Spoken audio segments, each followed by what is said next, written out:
जो लोग धाम का आश्रय इसलिए लेते हैं कि वो धाम में रहना चाहते हैं, धाम में आना चाहते हैं, तो धाम में आकर क्या लाभ प्राप्त हुआ। अगर हम श्री धाम वृंदावन में आकर कहीं पर भी फ्लैट ले लें, रहने लगें, कहीं दर्शन करने जाएं ना, किसी संत के सानिध्य में बैठे नहीं, किसी रसिक की वाणी को सुने नहीं, कभी श्री यमुना महारानी का आचमन करें नहीं,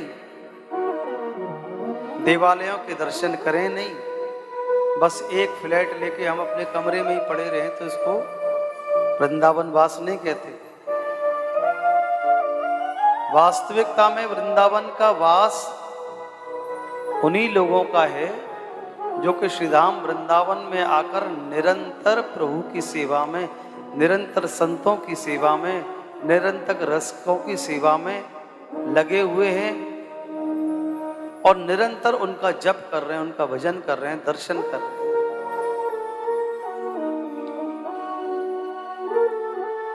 श्रीधाम वृंदावन की भूमि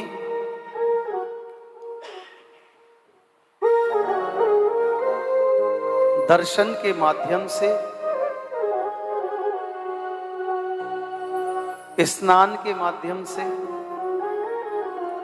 और वाणी के माध्यम से, तीन प्रकार से निरंतर हमारे ऊपर कृपा करने वाली है। स्नान ब्रज में सिर्फ यमुना जी का ही नहीं है। अगर आप कहीं से होकर निकल रहे हैं, वहां की धूल उड़ी, उस धूल का भी कण आपके ऊपर आ गया, उसका आवरण आपके ऊपर आ गया, तो समझिए आपका स्नान हो गया। ब्रज की रज से भी स्नान किया, क्योंकि ये भी कहीं ना कहीं श्री ठाकुर जी के चरणों की रज है जो कृपा से प्राप्त होती है। चलो यमुना जी के स्नान को छोड़ो, रज के स्नान को छोड़ो, और तो और अगर वृंदावन में चलने वाली हवा भी अगर हमें स्पर्श करती है, तो हवा के स्पर्श से भी स्नान होता है, हवा के स्पर्श से भी तन शुद्ध हो जाता है। क्योंकि भावना अगर मन में ये हो कि कहीं ना कहीं ये ऐसी हवा है जो हमारे प्रिया प्रीतम के श्री चरणों को छूकर हमारे पास आई, कहीं ना कहीं ये हवा श्री राधा वल्लभ लाल के, श्री राधा रमन लाल के, श्री बिहारी जी के चरणों को स्पर्श करके आई होगी, और इसने आकर अगर हमें छू लिया, तन शुद्ध हो गया।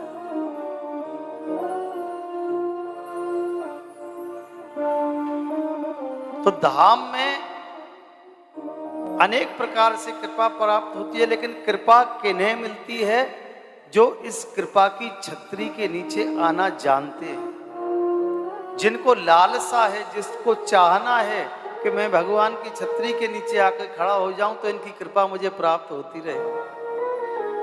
और अगर हमारे अंदर वो भावना ही ना हो कि प्रभु की कृपा छतरी के नीचे आकर हम खड़े हो जाएं, कृपा प्राप्त हो जाए,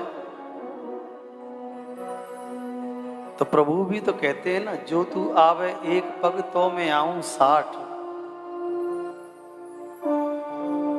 और तू लकड़ी को काट है तो मैं लोहे की लाठ।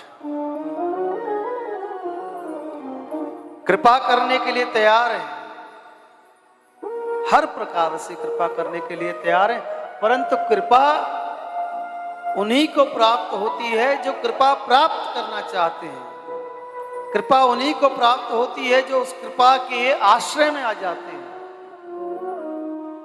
कृपा उन्हीं को प्राप्त होती है जो उस कृपा की छतरी के नीचे आ जाते हैं। अब दूर से खड़े खड़े आप आनंद लेते रहिए, तमाशा देखते रहिए, बात नहीं बोलते। प्रभु तो हर प्रकार से हर क्षण हमारे ऊपर कृपा करने के लिए तैयार बैठे, चाहे जैसे भी कृपा प्राप्त करना चाहो। इतने सहज, इतने सरल ठाकुर कहीं अन्यत्र आपको मिलने वाले नहीं जितने ठाकुर हमारे सहज हैं।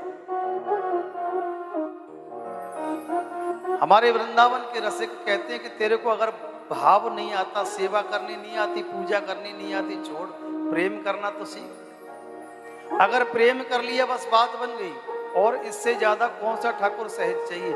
आप किसी देवी देवता की उपासना करते हैं, उनके पूजा अनुष्ठान में अगर जरा सी भी त्रुटि हो जाए, मंत्र का उच्चारण गलत हो जाए, फल उल्टा मिल जाता है।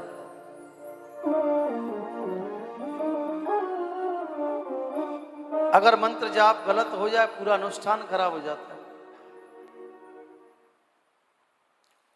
लेकिन हमारे ब्रज के ठाकुर ऐसे हैं कि आप उनको चाहे जैसे रिझा लो,